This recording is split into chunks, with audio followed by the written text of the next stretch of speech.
Olá galera, tudo bom? Sou o professor Aloísio, aqui do site amoconcursos.com, tá? O nosso amoconcursos.com, beleza? E nesse site você já conhece, não conhece, vai conhecer, tá? Um site com aulas de matemática, raciocínio lógico, matemática financeira, estatística, informática também, com o professor Maurício Bueno. Tá? Você vai sempre encontrar nesse site novidades para o seu concurso público. Beleza? Ok? Vamos então começar o nosso curso de raciocínio lógico matemático, nosso curso teórico de raciocínio lógico matemático. Fechado? Vamos lá? Vamos encarar? Então vamos ver o que nós vamos estudar nesse curso teórico. Vamos começar pela parte, como eu digo assim, a parte propriamente de lógica, tá? Parte de lógica. Então vamos lá. Raciocínio lógico matemático. Vou começar nesse item 1, trabalhando o conceito de sentenças, proposições, simples, compostas. Fechado aqui comigo? Então vamos lá. O que são sentenças? Bom, sentenças são frases e elas podem ser classificadas em abertas ou fechadas. O que é isso? Bom, vamos lá. O que seria uma sentença aberta? Olha só, se eu chegar para você e falar assim, ele foi o maior jogador de futebol do mundo. Aí você vai dizer, pô, ele quem? Né? Ele quem? Né? Ele foi o maior jogador de futebol do mundo? Ele quem? E eu perguntar para você, verdadeiro ou falso essa frase? Você vai falar de novo, ele quem? Ele foi o maior jogador de futebol do mundo, verdadeiro ou falso? Sei lá, cara, ele quem? De quem você está falando? Pelé? Maradona? Sei lá, né?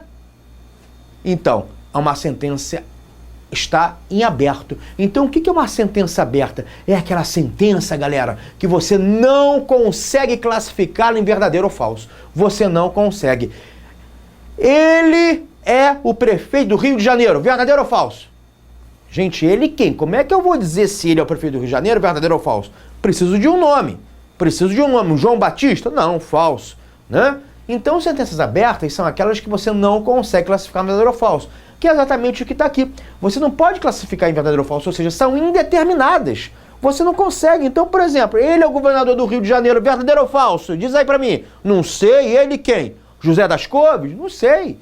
Não tem como. X mais Y é um número par.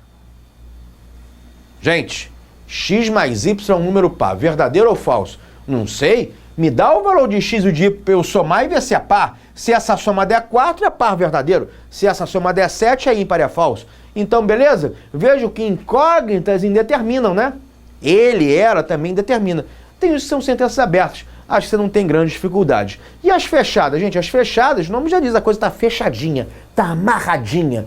Essas são aquelas sentenças que você consegue classificar em verdadeiro ou falso. As abertas não, está aberta, está voando. As fechadas você consegue. Então, se eu, por exemplo, em vez de falar ele é o governador do Rio de Janeiro, isso aqui indeterminou, e eu falar Carlos é o governador do Rio de Janeiro, aí é determinada. As sentenças fechadas são determinadas. Claro, você vai dizer falso.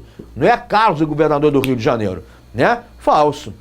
Agora, se eu falar 2 mais X mais Y é um número par, não sei se é verdadeiro ou falso. Não sei, está indeterminado. Mas se eu falar 2 mais 4 é par, sim, dá 6, verdadeiro. Verdadeiro. Então 2 mais 4 número par já seria verdadeiro, né? Ok? Então, viu bem aqui a diferença entre sentenças abertas e fechadas? Fechou legal? Maravilha, maravilha. Agora, eu vou colocar um outro exemplo aqui de sentença aberta. Olha só esse exemplo aqui que eu vou passar para vocês. Olha só esse exemplo aqui. Vamos supor que eu escrevesse assim. Olha só, galera. Escrevesse assim. Faça o dever de casa. Faça o dever de casa. Estude muito. Faça o dever de casa. Estude muito. Ora. Pensa bem. Se eu chegar para você, tá aí, assistindo o vídeo, falar, faço o dever de casa. Isso é verdadeiro ou falso? Não dá para dizer. Ou se eu chegar para você que vai fazer o seu concurso, ó, estude muito. Isso é verdadeiro ou falso? Não dá para dizer. Isso aqui são o que a gente chama sentenças, orações imperativas. Elas expressam uma ordem. Saia de casa, tá preso. Beleza? Ok? Essas sentenças imperativas, orações imperativas, também são sentenças abertas. Então eu coloquei aqui mais 2 exemplos. Vocês não conseguem classificar essa sentença em verdadeiro ou falso. Beleza? Ok? Fechado? Então tá aí mais 2 exemplos de sentenças abertas. Fechadinho essa primeira parte conceitual de sentenças. Podemos seguir seguindo. Beleza. Já que nós estudamos sentenças, nós já podemos entrar no conceito de proposições. O item 2. Sabe por quê? Olha só. Proposições são orações declarativas, vou sublinhar o que é importante aqui, que podem ser classificadas em verdadeiro ou falso. Agora olha só. Se as proposições são orações declarativas, o que é isso aqui declarativa? Tem que ter um ponto final. É mesmo, ponto final.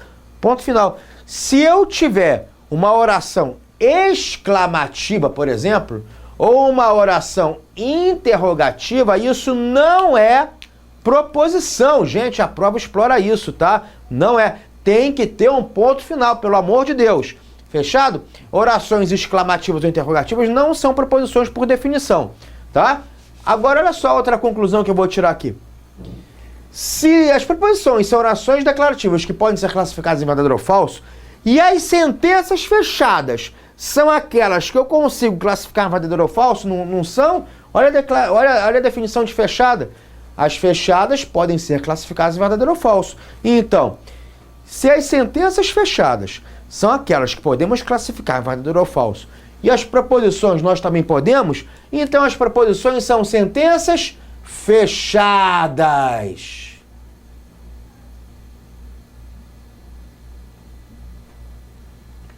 Fechadas, tá? Então, proposições são sentenças fechadas. Ora, se proposições são sentenças fechadas, então não são abertas, né? Então, já pode anotar aí no seu caderno. Sentenças abertas não são proposições. Vou voltar aqui. Essas sentenças abertas não são proposições. Ó, não são proposições. Porque proposições tem que ser sentenças fechadas. Tá? Beleza? Então as abertas não são proposições. Anotou aí? Fechado. Beleza? Fechando tudo muito bonito aqui. Ok. Alguns exemplos de proposições. Vamos ver alguns exemplos de proposições? Vamos ver aí? Ana estuda muito. Isso é uma proposição? É. Está dentro do conceito? Sim. Oração declarativa tem ponto final. Olha aí aqui. Posso classificar em verdadeiro ou falso? É uma sentença fechada? É. Eu não falei ela estuda muito. Se eu falasse ela estuda muito, verdadeiro ou falso? Você ia dizer ela quem? Sei lá. É a Ana. É a Ana. É a Ana. Aí, que Ana é essa? Sei lá, não interessa. É a Ana. Procura aqui, descobre que Ana é essa. Descobrindo que Ana é essa, você vê se ela estuda muito ou não. Então, é uma sentença fechada, uma proposição. Isso é.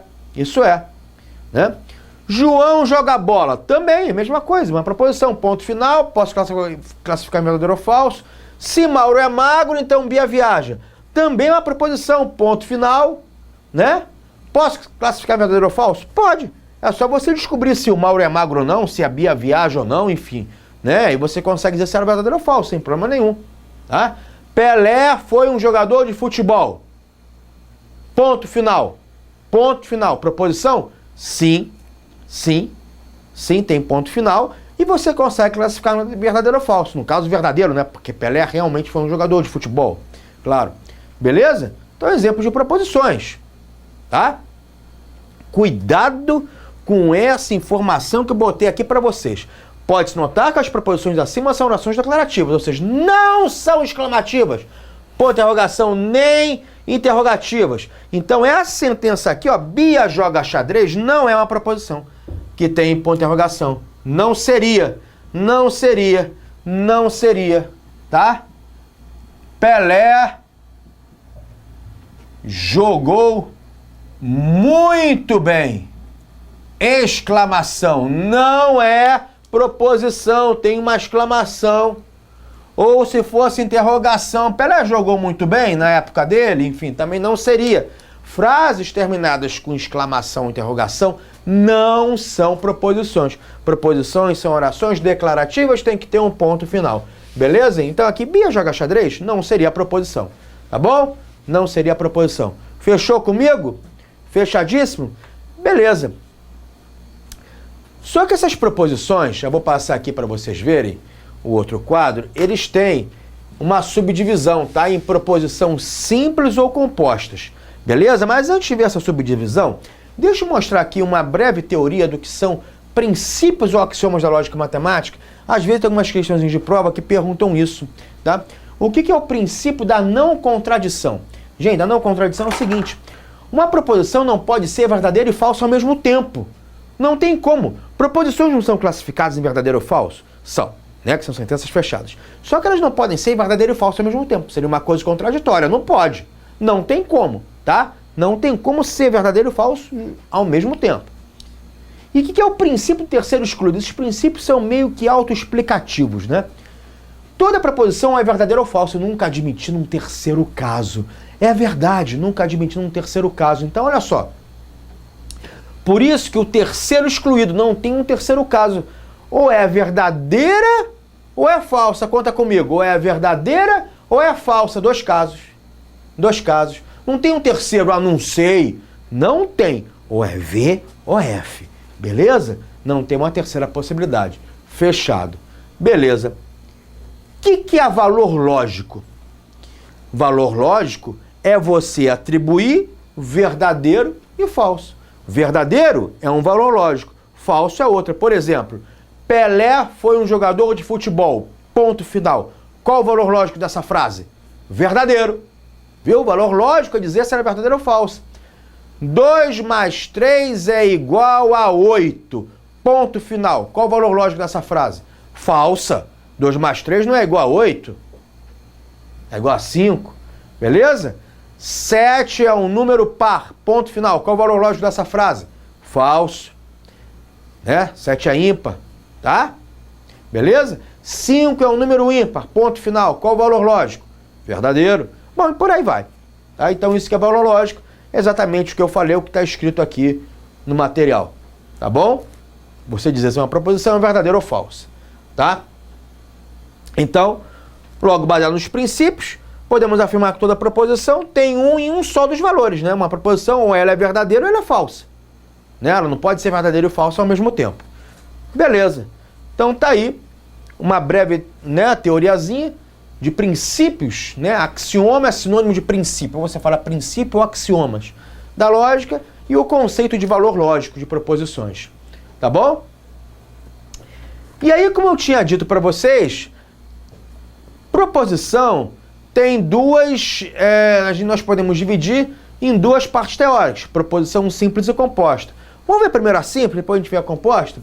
O que é uma proposição simples? São aquelas, fazendo uma definição assim bem tranquila, sem muito formalismo matemático, lógico, são aquelas que não contêm conectivos lógicos. Beleza. Você deve estar dizendo, conectivos lógicos? O que são conectivos lógicos, tá? Conectivos lógicos são 4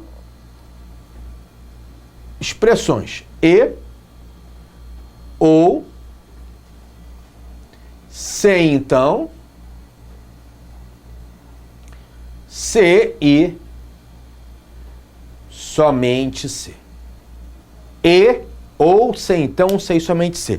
Depois nós vamos ver quais são as funções desses conectivos lógicos quando estudarmos proposições compostas, tá? Por enquanto só estou dizendo. Então vamos lá. Ana estuda muito, João joga bola e todos os alunos são inteligentes. Tem ponto final? Tem. É a proposição? É. E por que é proposição simples? Gente, olha essas três frases aqui. Apareceu o e em algum momento? Não. Apareceu o ou em algum momento aqui? Não. Apareceu o se então em algum momento? Lê aí, apareceu? Não. Em alguma dessas frases apareceu escrito se e somente se? Não. Então, não, nessas frases não apareceu, né, nenhum conectivo lógico. Nenhum conectivo lógico. Beleza? Então, são proposições simples. Em nenhum momento tem o e ali, o ou, tá? Ok? Você vai entender melhor a função dos conectivos lógicos quando nós estudarmos agora as proposições compostas, que já vai aparecer aí para você. Tá? Aqui.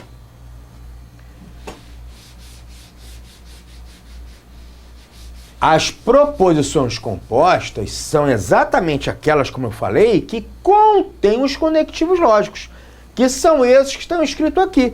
E, ou, se, então, se, somente se.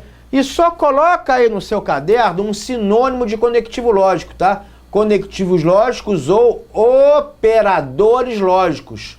Operadores lógicos. Então anota aí, por favor, conectivos lógicos ou operadores lógicos. É a mesma coisa. Se a prova falar em conectivos lógicos ou operadores lógicos, ela está falando do e, do ou do se então, ou do se e somente se. Tá bom? Beleza? Antes de dar exemplos de proposições compostas, já vamos colocar aqui, esses são os conectivos lógicos, tá?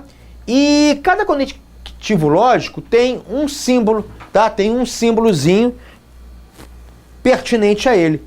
Por exemplo, o símbolo do e é a letra V de cabeça para baixo. O símbolo do ou é a letra V normal. O símbolo do se então é uma seta apontando, né? Uma setinha apontando para essa direção aqui. E o se e somente se é uma seta com duas pontinhas, tá? São os símbolos matemáticos desses conectivos lógicos, tá? A denominação, o nome deles, o e é chamado de conjunção, o ou é chamado de junção, o se então é chamado condicional e o se e somente se é chamado de bicondicional. Beleza? Ok? Tá? Fechou? E aqui os símbolos referentes às negações. Nós vamos estudar a negação, tá? Vocês vão entender melhor o conceito de negação, mas já adiantando, símbolos de negação são esses dois aqui. Esse símbolozinho aqui chamado cantoneira e esse símbolo chamado negação, tá? Negação é dar uma ideia contrária. Já dando um exemplo desses símbolos, só para vocês terem uma ideia, por exemplo, se eu escrevesse assim, ó, esse símbolo aqui, né? Para vocês terem uma ideia. Se eu escrevesse assim, ó, o símbolo de negação, né? Aí eu escrevo assim, ó. Ana estuda. O que está escrito aqui? A negação de Ana estuda, tá vendo? Os símbolos são para isso. Para você, em vez de escrever no português a negação de Ana estuda, A-N-E-G, você escreve em termos de símbolos. Então, olha o dedo. Vamos ler de novo. A negação de Ana estuda é igual a Ana não estuda. Negar é você dar a ideia contrária, né? Hoje chove, nega isso. Hoje não chove. João é baixo. Qual é a negação disso? João é alto. Bom, o que eu quero mostrar mesmo é o símbolo. A negação de Ana estuda é igual a Ana não estuda. Poderia colocar o outro símbolo também. Esse símbolo aqui é chamado cantoneira. Essa é a cantoneira, esse é o tio, tá? Então, negação de Ana estuda é igual a Ana não estuda. Qualquer um dos dois símbolos servem para você. São símbolos de negação, tá? Qualquer um dos dois estão igualmente corretos. Fechado? Bom, agora, olha só.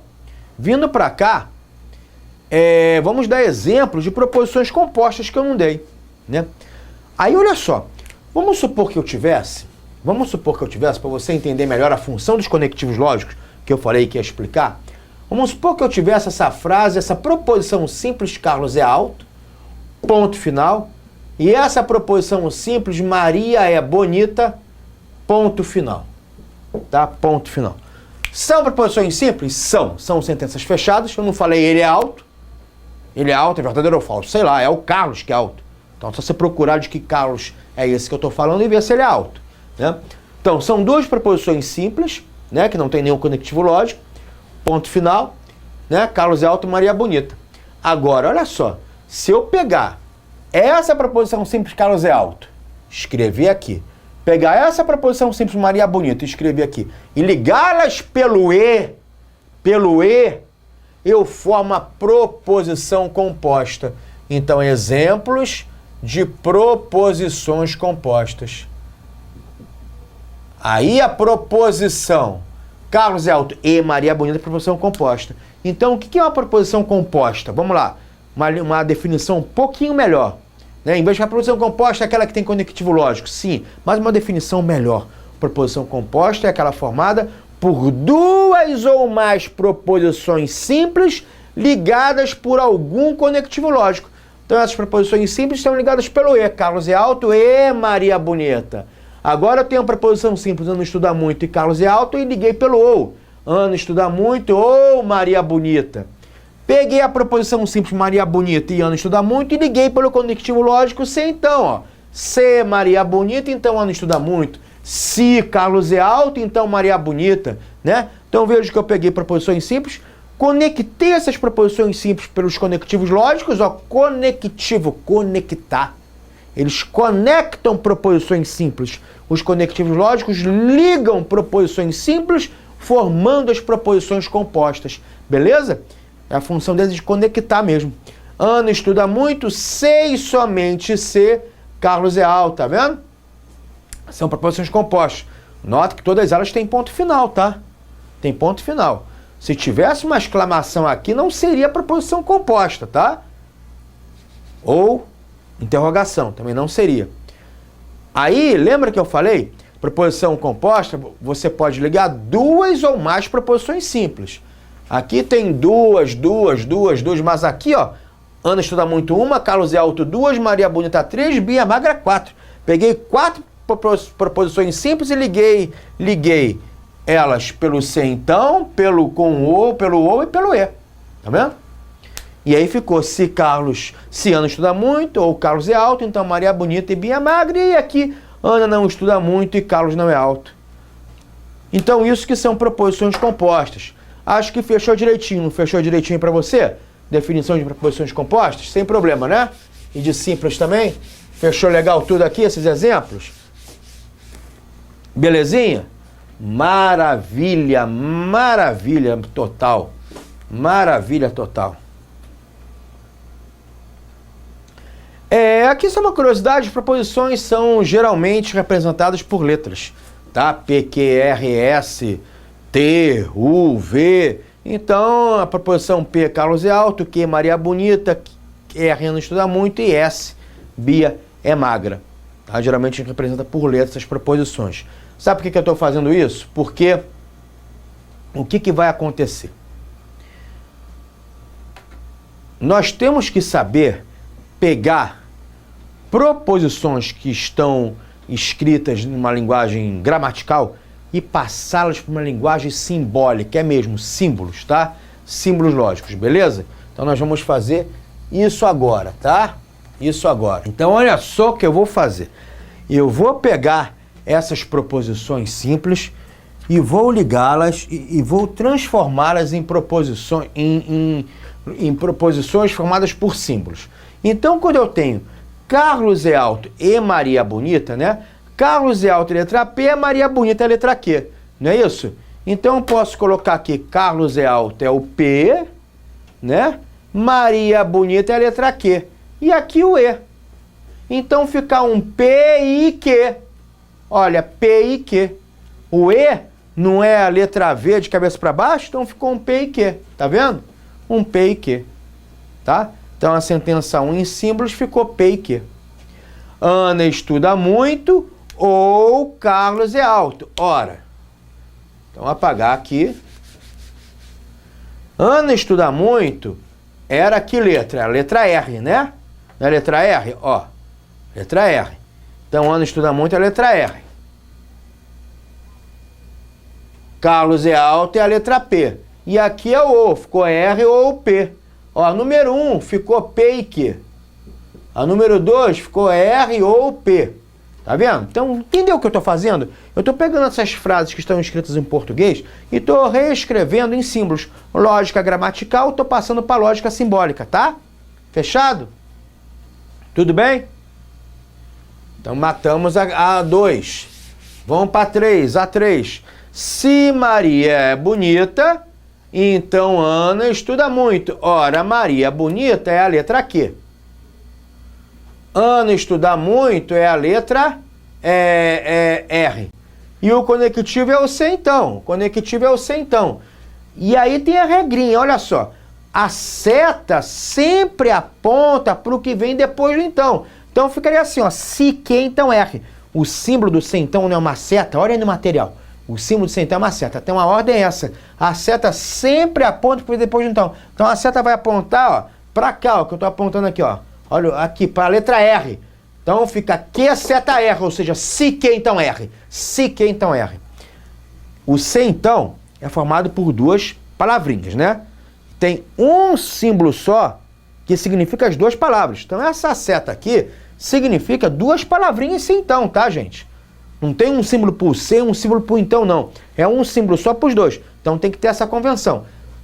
Q, seta R é C, Q, então R, tá? A seta sempre aponta para o que vem depois do então. Fechou? Beleza. Ana estuda muito, é a letra R, né? A letra R.